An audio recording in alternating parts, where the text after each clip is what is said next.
Hey there, thanks for joining me today. This is Laura Lynn with Keep Inking Up. I'm an independent demonstrator for Stampin' Up! In San Antonio, Texas. And today I wanted to share some tips on mass producing cards. One of my friends recently asked me to make a stack of 55 cards for her, and this was the design that I came up with. And once she approved the design, then I got started on the mass production of it. And so I wanted to share the process that I'm currently in on making this card. Now I do apologize that some of the products in this card are currently retired. I tend to do that when I'm making cards for my friends because I want to use up my supplies, but also it's just such pretty things like this Peekaboo Peach cardstock color is just so pretty, and so I want to use it. It's just gorgeous, and I'm really sad that it's retired, but any of the tips that I share in this video can certainly be used with any color cardstock that you have or any stamp sets that you have.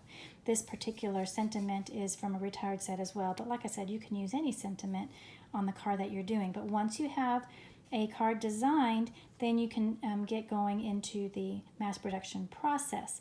So what I do is I break this card apart into steps, into sections, and I do each step at a time. It's much more efficient to repeat the same step over and over again than it would be to recreate this entire card over and over 55 times. So what I did is I started by cutting the card bases. So here are the 55 card bases that have been cut and folded. So those are ready to go. Then I needed an insert, and so this is the insert of the card. So I have a stack of those ready to go, and on top of that goes a strip of the Designer Series paper. So here's the stack of those.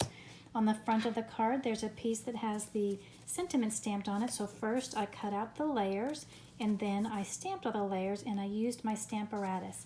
The Stamparatus is an extremely helpful tool when doing any kind of mass production, and I'm going to show you how to use that in the next step. So I have all of these, and then of course I needed to do the sunflower, and for the sunflower I'm using the Celebrate Sunflowers bundle. I used the image and the coordinating dies. There are the coordinating dies in there, and I used the outline of the sunflower. So let me go ahead and get these aside so I can bring in the other parts to show you. One thing that I did, this sunflower hangs over a little. This is a little bit of a fun fold with it's cutting off of there. It's not a full-size card, but I didn't want to see the back side of the sunflower because I colored this with my Stampin' Blends. And if you're familiar with the Stampin' Blends, they do bleed through the paper. So I didn't want to see the back side of the bleeding through. Let me show you. Here's an example of one. You see all that? That's not all that pretty to have on the inside of the card. So I cut out 55 of the Peekaboo Peach color using the die. I also cut out 55 of the very vanilla that I was going to be coloring, and once they were cut, then I started coloring, and I did all of the centers at once, and then after that I started coloring the petals, and I'm currently in the process of coloring all the petals. That's the most time-consuming part of this particular card design, but I wanted to show you how I got these all set up, and I used my Stamparatus to do that. But what I wanted to explain though is it's much more efficient, even with the Stamparatus, it's more efficient to do all of the cutting for these flowers first and then the stamping. So let me gather, and here we go. It's a lot faster. I spent a little bit of time, and I used my very vanilla cardstock, and I just cut out all of the outlines, the blanks, the flower blanks, using this. And I did that using our new magnetic plate. I love this new magnetic plate. It goes with our new Stampin' Cut Emboss machine. Hopefully you are familiar with that. If you're not, hopefully I'll make another video about that at a future date.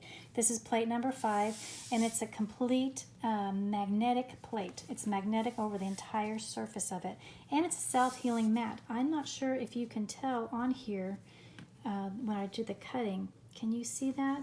It's a self-healing mat, so you can't even really, you definitely can't feel it. But what's great about this is that no matter where you put your die, it'll hold all over the plate. With our old magnetic plate, there were little smaller magnets spread throughout the plate, which meant that, especially with the smaller dies, they would jump to those magnets rather than stay down where you wanted it to go. And so people always had to use washi tape. I myself did it as well, using washi tape, Post-it notes, something to hold the dies down even though you had a magnetic plate. But because the entire surface is magnetic, you won't need to do that. So it's a fabulous, fabulous plate. It does work with our Stampin' Cut Emboss machine, but I also have used it with my old Big Shot if you need to, if you don't want to purchase, if you're not ready to purchase a new die cutting machine, although I do highly recommend our new machine. It's wonderful.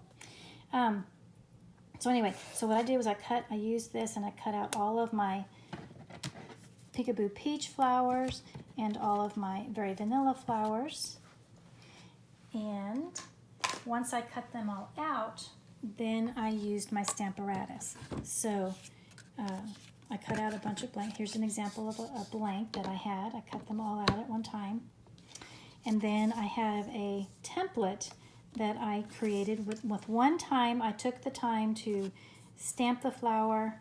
What did I do? Stamp the flower and line up the die with it and cut it out. Now that would be very time consuming if I had to stamp, line this up, especially with these jagged edges, and cut out for 55 times. That would be very time consuming. It's much more efficient to have a bunch of blanks, then slide the blanks in. Let's see. How does it line up? There we go. Then you slide the blanks in, and then you stamp, and then you get your flower. So that's a much more efficient process when you're doing mass production. So let me go ahead and take this aside. So then you have all of your flowers cut out, and then like I said, what I did is I went through and I colored the centers. And so I have all of these centers all colored in, and now I'm in the process of coloring the petals. And these are a bit more time consuming because there's more petals, and I'm using two different colors, and I'm trying to concentrate a little bit on the location of the colors to make them look pretty. So each one will look unique, and this will be, again, the end result of the flower on the card. So once you have all of your pieces and parts, all of these are colored, then again you're going to do the assembly in steps. It's most efficient that way. So I'll take my card bases, and I'll probably take my layer on the front and adhere all of the layers, the front layers to the cards. Then once I have that, then I'll take my inserts and glue them on the inside of the card, and then I'll add the Designer Series paper onto those inserts.